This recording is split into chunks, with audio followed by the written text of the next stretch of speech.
Men spørgsmålet er, hvad der i virkeligheden er fornuft. Der findes en norsk filosof. Han mener, at mennesket er født med en halv promille for lidt. Altså jeg må sige, jeg kunne da godt sådan bruge en halv promille sådan på daglig basis for at få lidt mere selvtillid. Det har vi da alle sammen brug for. Det har du da også brug for. Jeg synes, det er spændende.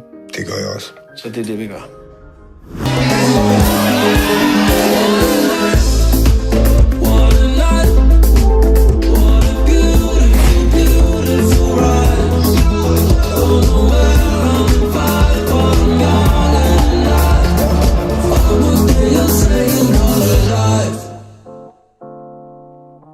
Drunk est un film danois réalisé par Thomas Vinterberg, sorti ce 14 octobre dernier, avec dans le rôle principal Mads Mikkelsen. 4 amis professeurs au lycée décident de mettre en pratique la théorie d'un psychologue norvégien selon laquelle il manquerait à l'homme dès la naissance 0,5 g d'alcool dans le sang. Et c'est donc avec une rigueur scientifique qu'ils vont étudier cette théorie. Le film commence avec une intro qui met directement dans le bain, on comprend tout de suite de quoi va parler le film, et d'ailleurs j'ai vite ressenti une légère ressemblance avec Le Grand Bain, film que vous avez probablement regardé vu son nombre d'entrées en France, dans le sens où on suit un personnage au fond du gouffre qui va trouver quelque chose pour essayer de s'en sortir. Ce qui est très intéressant dans Drunk, c'est qu'on suit cette histoire via 4 personnages, ce qui va nous montrer vraiment 4 visions différentes de l'expérience. C'est un film vraiment introspectif, on va s'immiscer dans la vie de ces 4 protagonistes et on va suivre de manière minutieuse leur avancée, notamment via leurs relations avec leur famille ou leurs élèves, et j'ai d'ailleurs trouvé ça vraiment intéressant de voir ces deux genres de relations, car pour le personnage principal, il y a vraiment une différence entre comment il va se comporter avec sa femme et ses enfants, ou avec ses élèves. On a énormément de plans rapprochés sur le visage du personnage principal, avec du flou autour pour que notre regard soit vraiment tourné vers ses expressions faciales, ce qui permet donc de vraiment comprendre à quel point il est seul, perdu, déçu de sa personne, et ces plans arrivent même quand il ne parle pas, ou quand il est juste en dehors d'un dialogue, comme dans ses pensées par exemple. Cette analyse du personnage se fait surtout grâce au jeu de Mads Mikkelsen, qui nous prouve encore une fois dans ce film qu'il est un excellent acteur en tout point.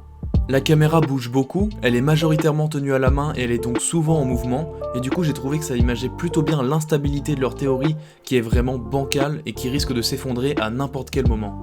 D'ailleurs, grâce aux multiples personnages, on verra qu'en fonction de chacun, le résultat final est différent, car quand on modère sa consommation d'alcool, on est plus ou moins les mêmes, mais quand on part dans l'excès, chacun réagit différemment, et ça, le film nous le montre bien.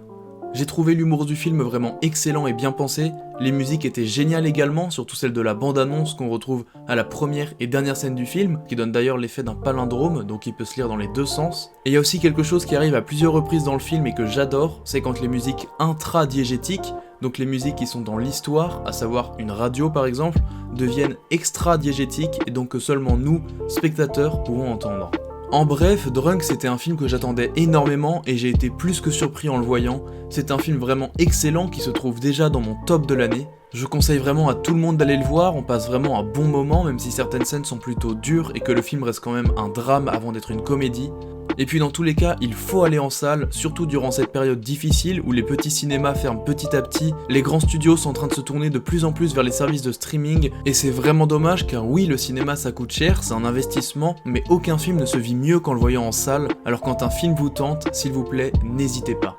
Voilà, c'était ma mini critique sur le tant attendu Drunk. Je rappelle que tout ce que j'ai dit dedans est 100% subjectif et ne tient qu'à moi. Si vous avez aimé la vidéo, n'hésitez pas à la partager, à la liker et à vous abonner. Et si vous avez eu un avis différent du mien, n'hésitez pas à me le dire en commentaire, ça m'intéresse énormément. A plus!